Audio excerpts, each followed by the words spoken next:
Hello, champions of Azeroth, and welcome to episode 1 of the World of Warcraft Chronicles. In this series of videos, I will be telling you the lore of World of Warcraft straight from the book itself. World of Warcraft Chronicles Vol.1, Chapter 1, Mythos, the Titans and the Ordering of the Universe. Before life began, before even the cosmos took shape, there was light and there was void. The tension between these two opposing yet inseparable energies eventually ignited a series of catastrophic explosions, rupturing the fabric of creation and birthing a new realm into existence. In that moment, the physical universe was born, and with that, new forms of life were created. The most common form of life to appear were the elemental spirits, primordial beings of fire, water, earth, and air. These creatures were native to nearly every physical world. Occasionally, clouds of fractured light gathered and gave shape to beings of far greater power. Among these beings were the Naru.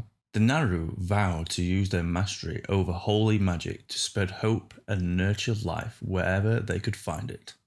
Even more extraordinary than the Naru were the colossal Titans. Their spirits, known as world souls, formed deep within the core of a small number of worlds. For ages, these Titans slumbered. When the Titans finally awoke, they did so as living worlds. Cosmic winds howled across their gigantic forms, bodies shrouded into a cloak of stardust, skin crisscrossed with silvery mountain peaks, and oceans shimmering with a lantern magic. They observed the fledgling cosmos and became enraptured by its mysteries. Whereas the Naru set out to safeguard life, the Titans embarked on a different journey. They wandered the distant corners of the dark, searching for others of their kind. This grand, far-reaching voyage would one day alter the course of creation and shape the destiny of all living things. No one knows when or why the first Titan awoke, but the legend holds that his name was Aman'Thul. Though Aman'Thul was alone, he knew in his heart that others of his kind must exist. Thus, he explored the world of the great dark beyond, intent of finding more Titans. His quest was arduous and lonely. In time, he found more world souls. Aman'Thul lovingly nurtured these newfound kin and roused them from their slumber. Those who awakened devoted themselves to his noble search. Aman'Thul and his siblings later became known as the Pantheon. Aman'Thul became High Father of the Pantheon. Then there was Sargeras, Defender of the Pantheon, Agrimar, Lieutenant of Sargeras, Aonar, the Lifebinder, Khaz'goroth, Shaper and Forger of Worlds, Norgannon, Keeper of the Celestial Magics and Lore, Galganath, Lord of the Skies and Roaring Oceans. The Pantheon bound themselves to a code of temperance toward the civilizations they encountered, even those of unruly elemental spirits. On each world they encountered, they employed techniques to assert whether a world soul was present. The Pantheon would first pacify the world's raging elements' populations. They would reshape the world, forming great mountains, fathomless seas, and roaring skies. In doing so, the Pantheon hoped to call forth the world soul and help bring it to maturity. Most of the time, however, the worlds visited by the Titans proved to not have any world souls. The Pantheon vowed to maintain and protect all these worlds, even those that did not contain a slumbering spirit. To do so, they empowered primitive life forms to uphold the integrity of their ordered worlds. The Pantheon also embedded colossal machines in the surface of the worlds. Through these devices, the Titans could monitor their worlds, and they could purge them of life, should their evolutionary path succumb to disorder. To aid the Pantheon, Aman'Thul called upon a mysterious race known as the Constellar.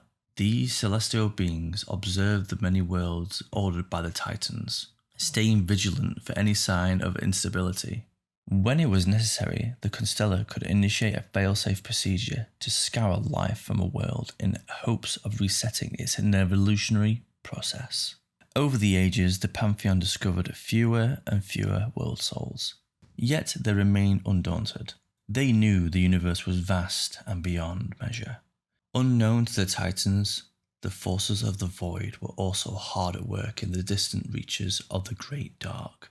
From the moment the cosmos came to be, the dark spirits within the void sought to twist reality into the realm of eternal torment. These entities were known as the Void Lords. They had long watched the Pantheon and their journey from world to world. Envious of their power, the Void Lords sought to corrupt one of the world's shaping titans into an instrument of their will. The best way the Void Lords could do this would be to influence a titan in its most vulnerable state, before it had awakened. The Void Lords did not know which worlds contained slumbering titans.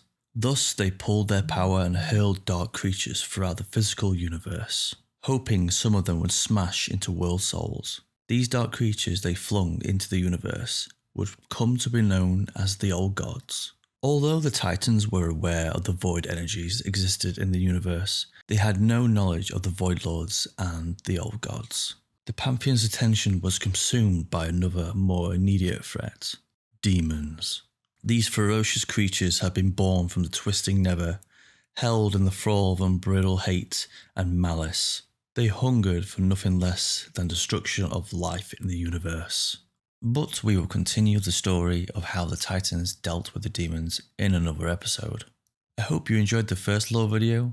Please like and subscribe to not miss the next episode, and let me know your thoughts and ideas of WoW lore in the comments. Thank you for watching, and I will see you in the next one.